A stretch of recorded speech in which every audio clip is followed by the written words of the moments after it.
You're listening to the Pithy Chronicle. History with a bite. I'm Caroline. And I'm Erica. And we bring you history's dirtiest deeds, dripping with sarcasm. Are you hungry yet? So what are we talking about today, Caroline? Welcome back, Erica. Oh, thank you. No, not you. The listeners. Well, it's been a while. It's been the holidays. You didn't miss me? We all missed you, Erica. But we also hope that our listeners had a wonderful holiday season. This week and for the next 2 episodes, we are bringing something new to the table. An Intra Tempora. A between-seasons delight where we fill your airways with historical superlatives. I'm very excited about the this. Most, the best, the worst. It's like a yearbook post. Does feel like a yearbook, yeah. So this week, our first week of our Intra Tempora, and in honor of the American tradition of making New Year's resolutions, which you may or may not keep past January, we're focusing on ideals. Beauty ideals. Most unique beauty trends, historically speaking. Ooh, like the foot binding, I think it's properly called lotus feet. Yeah, I think it is one of the most drastic examples we have of a physical transformation that became so stylized and it lasted forever. I didn't realize. It was only officially banned in 1912, and the last Lotus shoe factory closed in 1999. 99. Now, I'm wondering if that's because they made, like, tourist versions, because at this point, there are very few women left. I've read that there is a level to how small and how There's a hierarchy of feet. 5 inches or more is iron lotuses, which sounds terrible. Terrible. They had no marriage prospects. They were dismissed. So what were they looking for? There was one in between, like mid-level. It's your mid-level sedan, mid-level 4 inches. Sedan. Yeah. Silver Lotus. And that's respectable. Silver Lotus. But what's the sports car? The sports car that everyone wants for their midlife crisis is the Golden Lotus, and that is 3 inches. And, like, how do you walk? How do you do anything? All right, so visuals. What is 3 inches? It's the length of your credit card. 3/4 put together. 1 nail. That is how small 3 inches is. It's gonna be a no for me, dog. Yeah, it was inspired supposedly by a 10th century court dancer named Yao Nyang, and she supposedly bound her feet into this new moon or half moon, crescent moon shape, and she entranced Emperor Li Yi when she danced on her toes on top of a 6-foot-tall golden lotus that was festooned with ribbons and precious stones. Makes me think of the point shoe. Yeah, like a ballerina. I think it's very similar, but the foot had been almost bent in half. I mean, maybe she just had great arches. They would have had to be spectacular. When you would bind your feet, it would give you a very unique gait, which relied on your thigh and butt muscles. So it made an erotic walk, and everything about Lotus feet from the very beginning has this erotic overtone to it. Think tiny waist in Victorian England, small foot. Over 1,000 years of Chinese history. As Erica said, there's this hierarchy, and it became a currency for marriageable girls and their families. And it was a form of upward mobility. Which is wild. Do you want to walk us through the process, Erica? Your feet were plunged into hot water, which, yikes. And the process started at 5 or 6. So think kindergartner.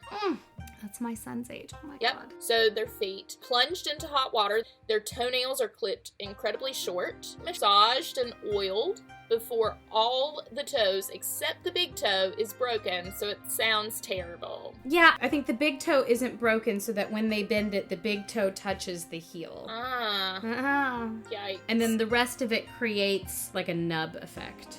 Broken toes are bound flat against the foot's sole to make a triangular shape.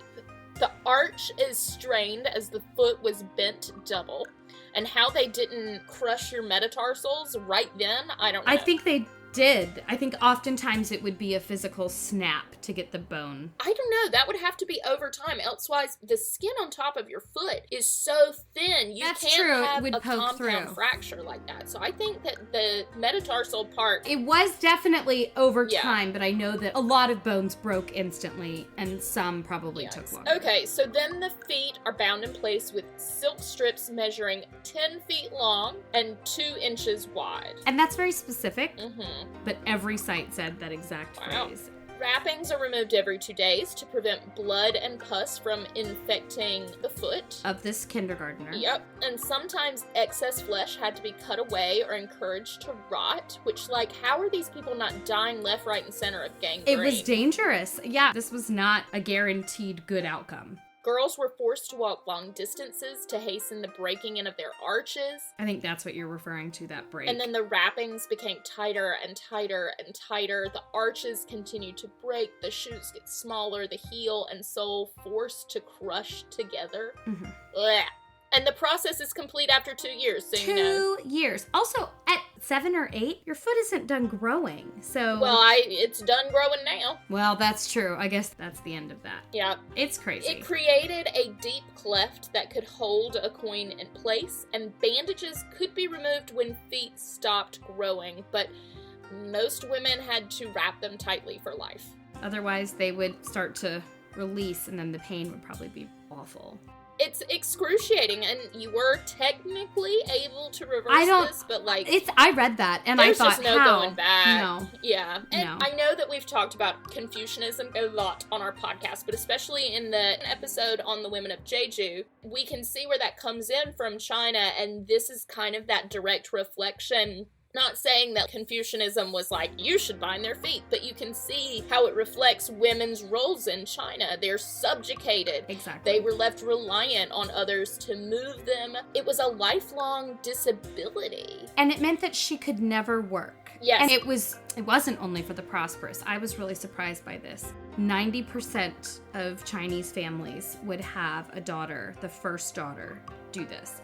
So really wealthy families, all the girls would go through this, but some of the poorer families would have just the first daughter do it as like a piece of currency, as we said. Yeah, so that would be her profitability in the marriage market, but shoot, if this is your currency, you're done. You're no longer able to hold or wield influence and power. The woman was restrained to the home. She could not be a public figure because she couldn't walk. She couldn't support herself. She couldn't stand up straight for a long period of time. Yeah. So what started as a fashion impulse became an expression of identity after the Mongols invaded China in 1279. They came and they, ironically, looked at this and said, that's barbaric. Huh. After Genghis Khan was like, how cruel, he went and murdered people. We should get into that at some point, not today. It's a fascinating culture. I would love to. Fascinating. The Mongols didn't like it, so the Han, therefore, really dug into this to be, I am Han, I am not Mongol. The earliest references we see are in 1148, where there is a discourse on the philosophy of foot binding, like, should we do it? Which I thought was interesting, really? that one of the earliest references is questioning the act in itself.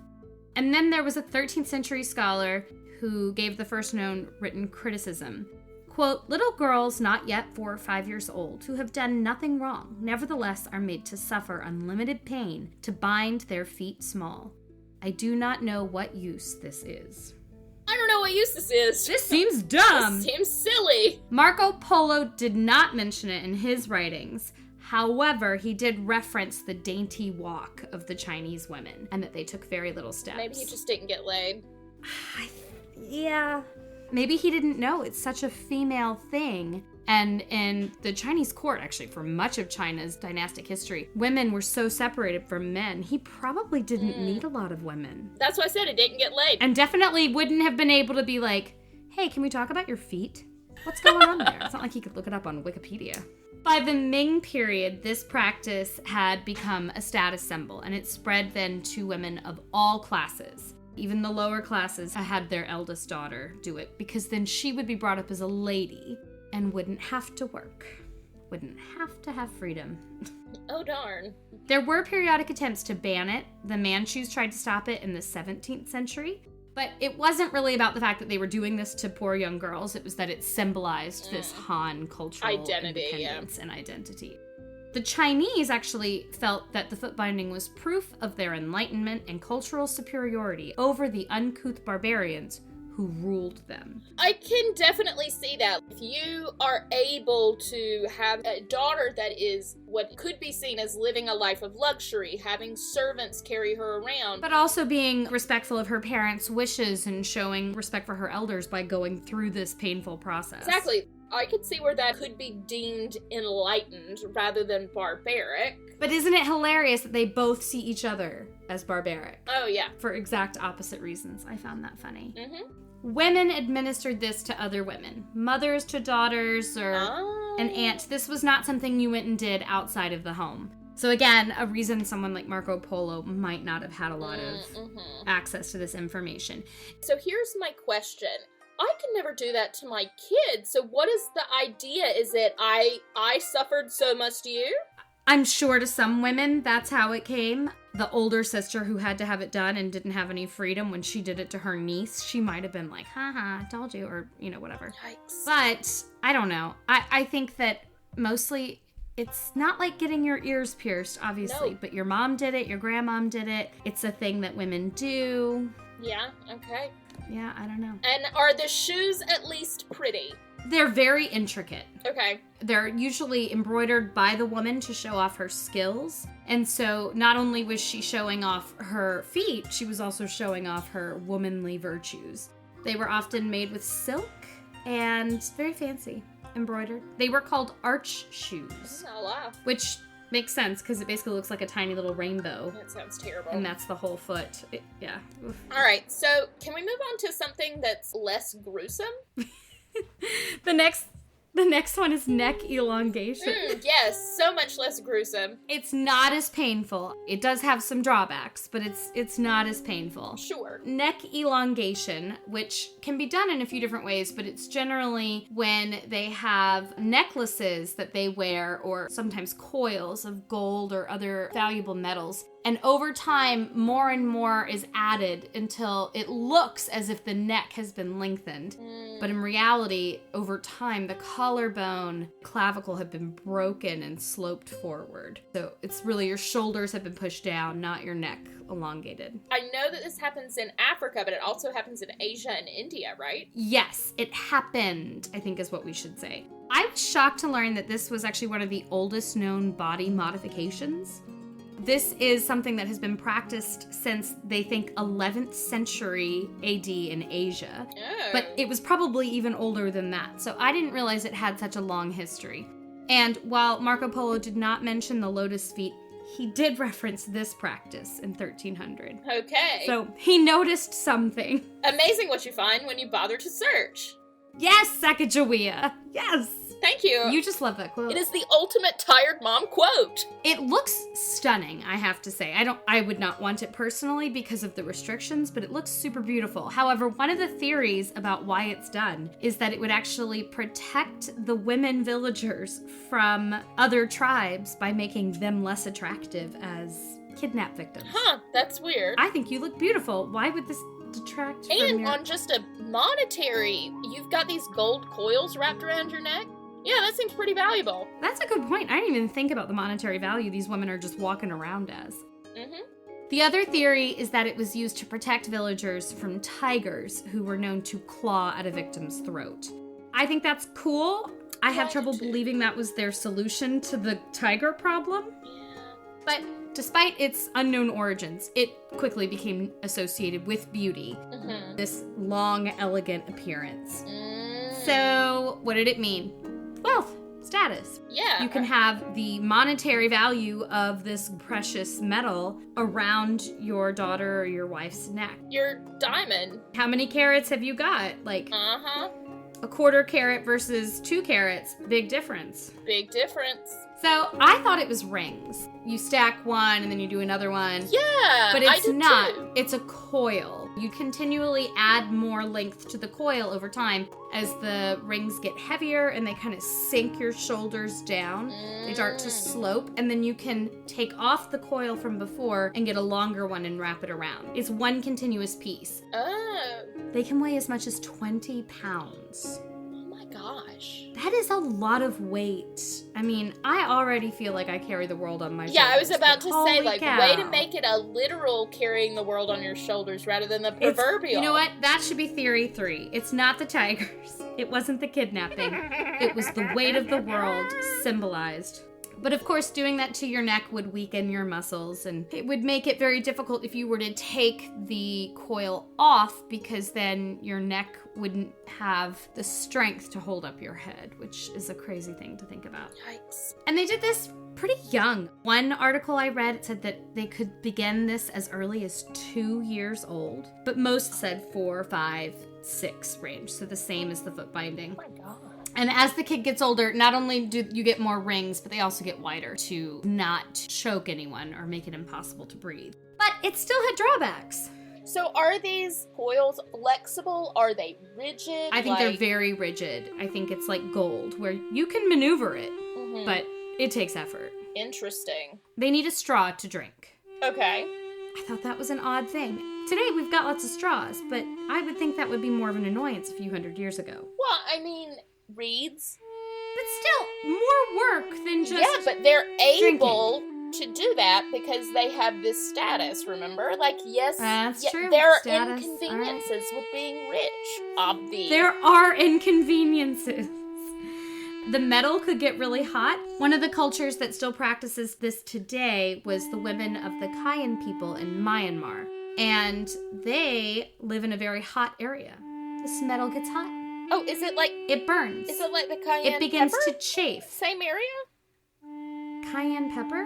I thought it was the same where cayenne pepper comes from. You said cayenne, right? Oh, I see where you're going with that. Cayenne. Yes, you're right. K-A-Y-A-N. Okay, so Not the cayenne pepper. Sorry, I didn't recognize they sounded the same. the homonym. It just physically would get hot. It could burn their necks. So they developed natural ointments to put on there, and they also would often wear cloth beneath it to protect the skin. Fascinating. It makes their voices deeper and more hollow sounding, so it impacts the vocal cords, It's terrifying. which also gives you a different sense. You can be blind and hear this woman and know of her status based on how deep her voice is. Interesting. I didn't even think about it affecting your voice. Mold can be found underneath, permanent scarring from the chafing. But it is still practiced today. It's one of the few things we're going to talk about today in some of these more extreme beauty standards. When I went to Thailand, we stopped at one of these areas where women are still practicing this.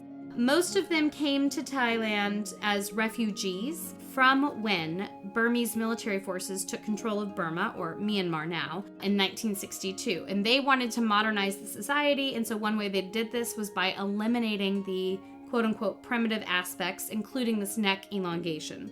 So a lot of these people fled Burma and then became refugees in Thailand, and so you can go and visit them, and that's where I got to see them. That's really interesting. They do have one that you can try on. I have a picture of me trying on one, and Oh, I feel like I remember that one. yeah, I did it when we were living in Japan. It's fascinating to go and see. It is rather sad that they have become a tourist attraction, but in some ways it also allows them to continue this part of their culture. But girls don't have to do it today in that society. It is a choice, but I could not say how much peer pressure they get about that choice. I did notice that you can go on Amazon, and for $12.99 you can buy yourself a fashion choker necklace. But maybe don't, because No, I that's know. cultural Okay, so don't go buy appropriation. it, but it's weird that it's available. It is, yes. So one of the other extreme beauty techniques historically that I wanted to look up was lip plates. Today I could only find evidence of 3 tribes in Africa that still practice lip plates: the Mercy, the Chai, and the Terma. There are also some tribes in the Amazonian rainforest where the men have their lips gauged. But historically, this is a big beauty trend. There is evidence of wearing lip labrets in Sudan and Ethiopia since 8700 BC. In South America, starting in 1500 BC, and in coastal Ecuador, they've found archaeological evidence at 500 BC. So this trend, it's millennia long. More recent historical references, it was practiced by the Suya men of Brazil. So it wasn't just in Africa. A lot of different cultures practice this? A lot of different cultures. We only see it now still happening in some of these African tribes, but it was a beauty trend that seemed to encompass the globe, which I found really interesting. The women of Chad only stopped doing it in the 1920s. Mozambique stopped it a few decades ago. There are the Botocudo men and women of coastal Brazil, the Aleut, the Inuit, and other indigenous people of northern Canada, Alaska, and the surrounding areas, and they mostly stopped in the 20th century. So many cultures around the globe. Yeah. But why? Why did so many cultures adapt this practice? I'm sure it was different from culture to culture, right? Isn't that fascinating to see why one beauty trend is adapted by various cultures? Because they're all different reasonings. How, at that point, early, they couldn't have known. No. It's so weird that they developed at two different points in the world. People with no internet and no TV and no radio had a lot of time on their hands. Yeah. So why did they do it? I read one theory that said it was a deliberate disfiguration to make women less appealing to slave traders. That was more specifically in reference to the Mercy tribe that still practices this today. But they themselves don't give this as their historical explanation, so... What do they say? They actually don't offer any reasoning at all. And you know what? Good for them. They're like, because we do, which is valid. Yeah, good for them. One thing I read said it was kind of like getting your ears pierced today for girls all over the world. That the Mercy tribe have been doing it for millennia, and they just do it because it's kind of a coming-of-age expression of social adulthood. Sure. Maybe even representative of being ready for marriage or ready to have children. Good for them for not justifying it. There's another theory that it's about social importance or wealth within the tribe. But again, in the Mercy tribe, they say no. There you go. Wow. And they point out that marriages were often arranged before the cutting ceremony, when they would have their lip cut. Is this a super painful practice? Worse than getting your ear pierced, but not dreadful. And it would only take 3 to 6 months to do the entire stretching, which I thought seemed fast. That does seem fast. I was thinking I like guess, a few though, years. better to do it fast and be done. Just get it out of the way. You know? But after it was healed, it doesn't hurt anymore, I guess, which is a lot different than foot binding, which always hurts. Yes. The girl's lip is cut by her mother or another woman of her family at around 15 or 16. So again, like foot binding, it's the familial women that are doing this to each other. The cut was held open by a wooden plug until it healed up. And it really doesn't take very long, and they would just continually stretch it. And it's very popular, and it has been popular over history for the women to make their own, just like the shoes, to show off their skills and to personalize their plate. They would often have the lower teeth removed, sometimes 4. It's up to the girl how far it's stretched. Oh. And supposedly, in the Mercy tribe today, it is very much a choice that they do not have to do this. There is some peer pressure, but it's not socially isolating. It's not required. Yeah, it's not required. It has interesting effects. It changes the way that they speak. Oh, okay. Because they have to knock out 2 to 4 front-bottom teeth to fit the plate. The disc. It can change how they make S's to more of a TH sounds. Yeah. It would also affect their gait, their walk. Because it's like wearing high heels where you kind of have to adjust. Evidently, they had to slow down to keep the plate from bouncing. So I guess running is out I think running is question. out of the question. Although, once it's healed, you can remove it, just like you could a gauged ear piercing. Okay. They can choose the size. There is a size that they strive to reach. And what is that? 12 centimeters or 4.72 inches in diameter. Wow. No small thing. You get 10 centimeters to push a baby out. Oh, I didn't even think about it that way. Whoa. So when women do this, it's a beauty standard.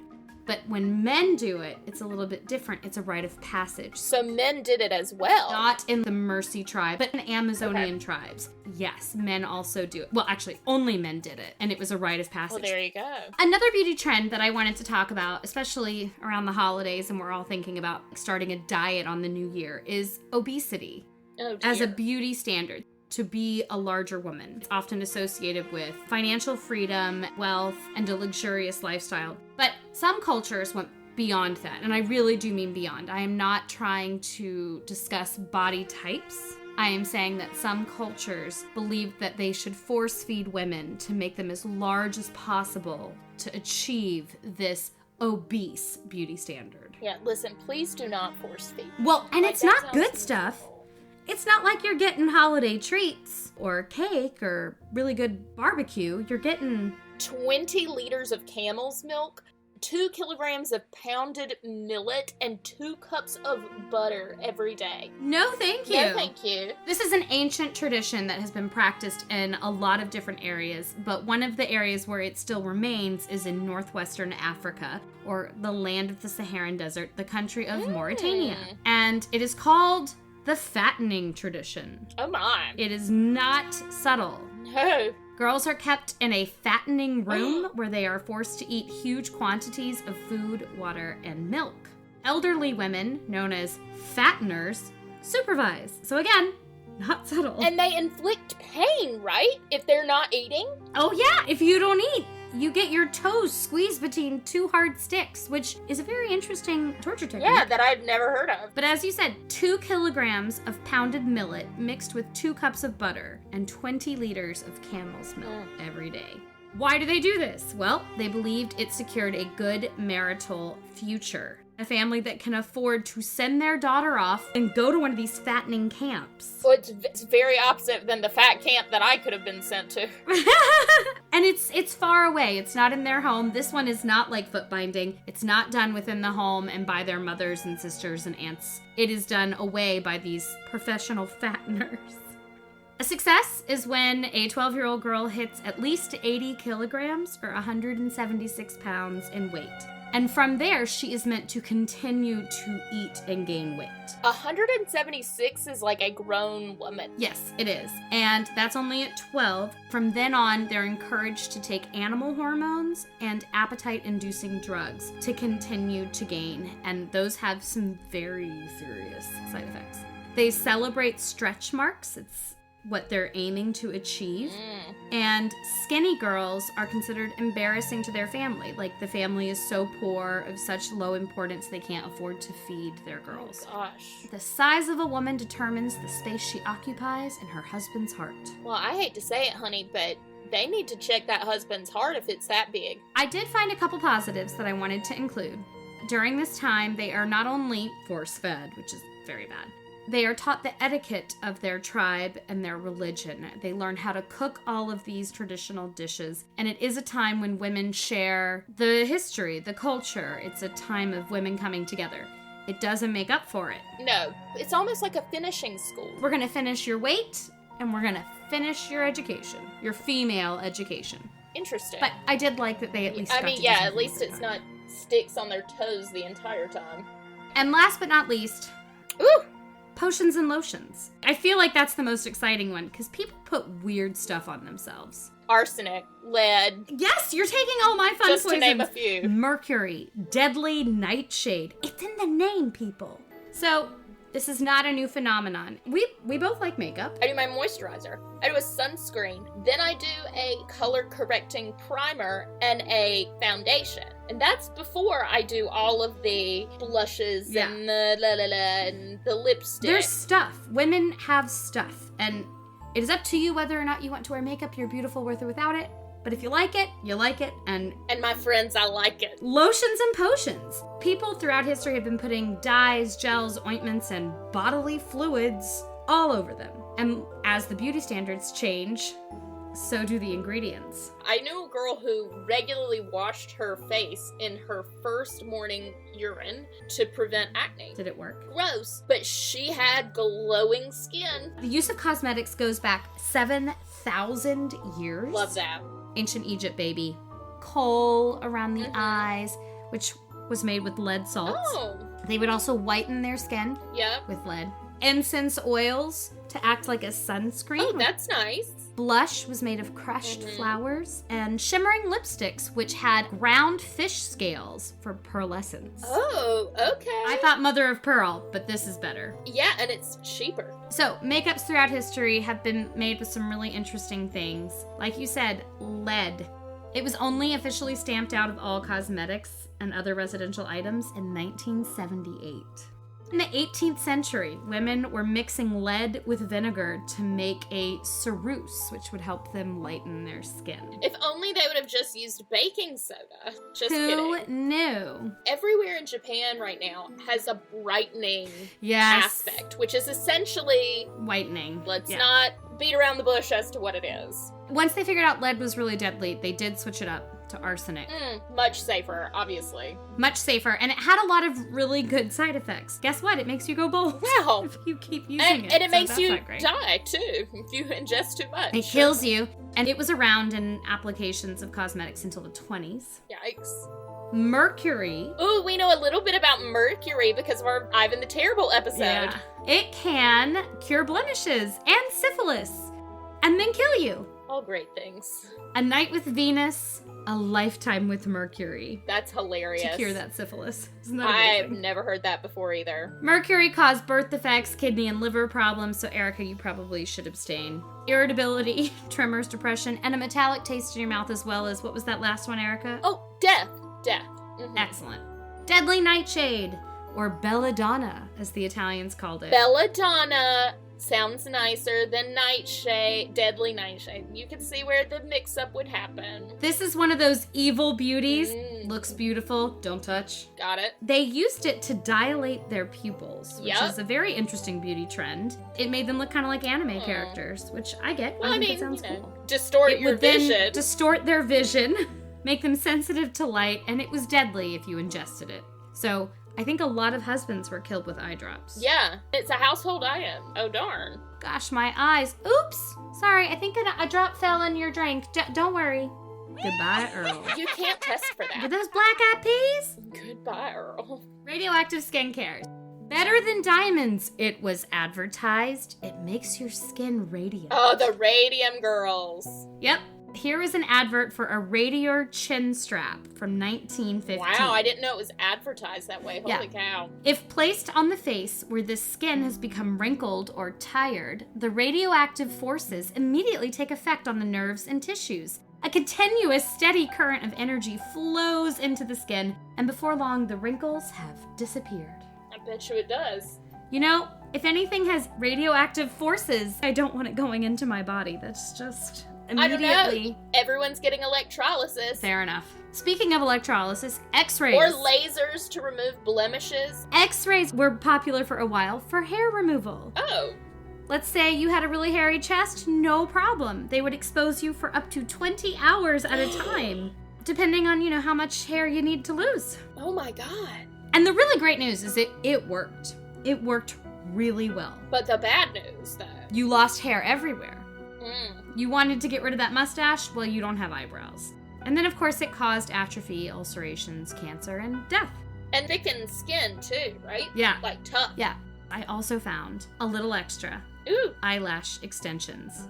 Did you know these were a thing in 1899? I feel like I know where this is going. This is from a newspaper article. An ordinary fine needle is threaded with a long hair, generally taken from the head of the person to be operated upon. Mm-mm. Never a good sign to need an operation in 1899. Never. The lower border of the eyelid is then thoroughly cleaned, small mercies, and in order that the process may be as painless as possible, rubbed with a solution of cocaine. And you wonder why I was like, Santa has a cocaine addiction. Here it is. Victorian England. They loved themselves some cocaine. They love their cocaine. Operator then, by a few skillful touches, runs his needle through the extreme edges of the eyelid between the epidermis and the lower border of the cartilage of the tragus. The needle passes in and out along the edge of the lid, leaving its hair threaded in loops of carefully graduated length. No. But then again, microblading. Yeah, it's like tattoo. Then you have dermaplaning, which is essentially you shave off the first layer of your skin. You take fat from your butt to put in your lips. Botox, fillers, it's everywhere. Yeah, but this was not what I thought it was. I thought that this was going to be faux eyelashes made out of pubic hair, which was...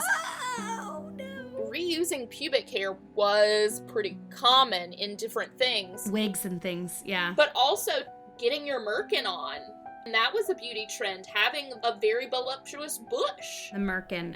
I'm disappointed in us for waiting till the end of this episode to bring it up. Well, here it is. The merkin was essentially a belt or an additive for your bush so that you would have a very luxurious, luscious lady hair.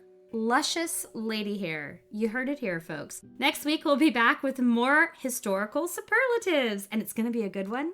Most debaucherous popes. So many choices, so little time. Until then, I'm Caroline. And I'm Erica. And we are pithily yours. This episode is brought to you by the Pithy Chronicle, LLC. The Pithy Chronicle is intended for education, entertainment, and non-commercial purposes. Any views or opinions expressed in this podcast are personal and do not represent those of people, institutions, or organizations that the owner may or may not be associated with in a professional or personal capacity. While we offer lots of sarcasm, this podcast does not offer any advice or services. Listening to this podcast may induce fits of laughter, unexpected distraction, or uncontrollable rage at the subjects, hopefully not at us. We hope you learned something today. If not, so sorry. Please be advised we are not experts in the following fields: medical, legal, financial, technological, thermonuclear engineering, submarine warfare, neuroscience, or cat husbandry. Thanks for listening to our little disclaimer. Just covering our history-loving asses. Bye!